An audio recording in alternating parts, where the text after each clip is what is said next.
usted que se da el proceso de transmisión de valores en los jóvenes y adolescentes? El proceso de transmisión, de enseñanza de los valores a los jóvenes y adolescentes, hay dos instancias. Una es en el mismo contexto familiar, en el que normalmente uno adquiere las bases acerca de qué es lo bueno, de qué es lo malo, tanto en las actitudes de los papás como en el mismo proceso de culturación ya formal, en el que ya los papás le hablan a los valores, inducen cierto tipo de comportamientos o corrigen otros. También los medios de comunicación están muy involucrados en eso, aunque digamos en ese campo ya es una educación informal. ¿En qué sentido? Que los medios de comunicación no tienen esa intención, los medios de comunicación no tienen la intención de enseñar valores. Incluso en estos días hacían la crítica sobre el programa de protagonistas de novela, porque qué valores estaba enseñando a los jóvenes, y alguien decía, no, pues es que eso es obligación de la familia, qué sociedad tan pobre en la que se espera que los medios de comunicación sean los que enseñen valores. Los medios de comunicación lo hacen, pero de una forma informal. Digamos, las instancias formales serían la familia en primera instancia y la escuela, donde ya se van reforzando esos valores. No necesariamente van a ser valores correctos, buenos, muchas veces van a ser valores que simplemente buscan que el joven se integre convenientemente o correctamente al entorno social. ¿Cree usted que la formación de valores es responsabilidad del colegio? Del colegio, digamos, es una responsabilidad que ha asumido el colegio.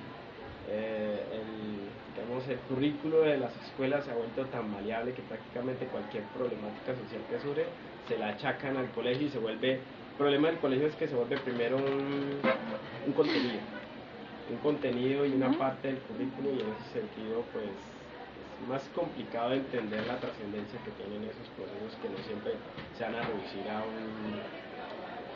un contenido enseñable, o la enseñabilidad de los valores todavía está puesta en duda, porque normalmente en el colegio pues se habla de valores, pero muchas veces esos valores no tienen que ver nada con las prácticas mismas que establece el colegio, que siguen siendo las prácticas tradicionales. Por ejemplo, se habla de la tolerancia, el respeto, mientras normalmente la autoridad en el salón de clases del profesor y fuera del salón de clases de las directivas del colegio. Entonces, ¿dónde está lo plural en el colegio? ¿Dónde está lo negociable en el colegio? Así en general, por ejemplo, se habla de ética y sin embargo tanto el profesor como el estudiante utiliza el profesor la evaluación para sancionar al estudiante y el estudiante también la evaluación para sancionar al profesor. Se habla, por ejemplo, del respeto a los otros, y sin embargo en los patios de recreo uno ve todas las prácticas cotidianas que son opuestas a eso. Entonces en los colegios se habla de valores, no creo que se enseñen valores todavía, que sea responsabilidad del colegio, digamos que una responsabilidad que el colegio ha asumido, no sé si sea la primera responsabilidad sería el entorno familiar, y ahí entraríamos con un problema, porque muchas veces los entornos familiares van a tener valores que son contrapuestos a los valores que enseña la escuela. Pasa mucho en los barrios populares, donde normalmente las prácticas de los barrios populares son totalmente opuestas a las prácticas que establece el colegio. El individualismo que establece el colegio en un examen, por ejemplo al niño le corrige si copia al otro, le ayuda al otro, cuando en las sociedades, en los barrios populares, en las comunas, normalmente las redes de relación y apoyo son esenciales para la supervivencia de ese individuo. Entonces muchas veces es un problema de dinámicas, que muchas veces van a estar contrapuestas, otras veces van a reforzarse, sí, que es lo conveniente. Que sea responsabilidad del colegio, no creo que sea la primera instancia, ni tampoco la instancia más conveniente. Creo que puede entrar a apoyar a algunos valores, pero no creo que sea el lugar, ni el único responsable. ¿Sí? ¿Qué estrategias deben implementar los padres para garantizar el aprendizaje de valores de los jóvenes? Yo creo que las que han implementado siempre, que es primero usted crece en un hogar y el ejemplo de sus padres es lo que lo va formando como individuo y lo que le va orientando a lo largo de la vida. Estrategias así, yo creo que es un proceso tan informal, tan poco calculado, tan poco previsto, que muchas veces no es difícil ponerlo, digamos, que en un marco de estrategias, de pasos a seguir. Creo que hay diversidad de formas. Desde las sociedades más tradicionales, los ritos de paso eran los que formalizaban esa enseñanza de valores. Del ethos de la comunidad se hacían los ritos de paso, llamaban así esos ritos de iniciación en los que al joven se le enseñaba qué se esperaba de él. Actualmente los ritos de nosotros, como son tan informales, normalmente en el caso de la niña a los 15 años, en el caso del hombre la primera cerveza, los primeros actos públicos de adulto, fumarse un cigarrillo, se han vuelto tan informales que ya no cumplen esa función. Por ensayo y error aprendemos valores, sí, el contexto de todo nos va regulando. sea, no solo el entorno familiar, sino en general todos los contextos, te van o sancionando ciertas conductas o, digamos, promoviendo ciertas conductas. Por imitación, los valores también.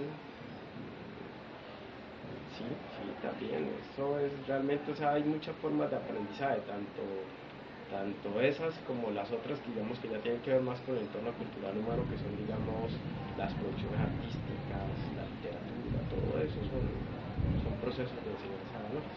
Y por último, ¿qué estrategias deberían implementar las instituciones de educación, tanto superior, para el aprendizaje de los valores a los jóvenes?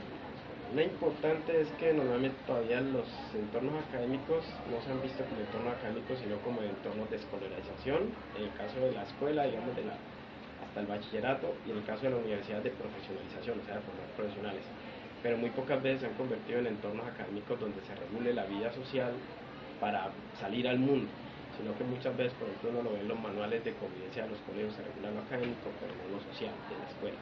Eso sería una parte, digamos, comenzar a regular lo que ocurre dentro de la escuela, no solo dentro del aula de clases, sino más allá del aula de clases. La otra, yo digo, esa pregunta misma la hacía Jaime en una reunión que nos decían de enseñanza de valores, y él ponía en duda porque decía, bueno, este hombre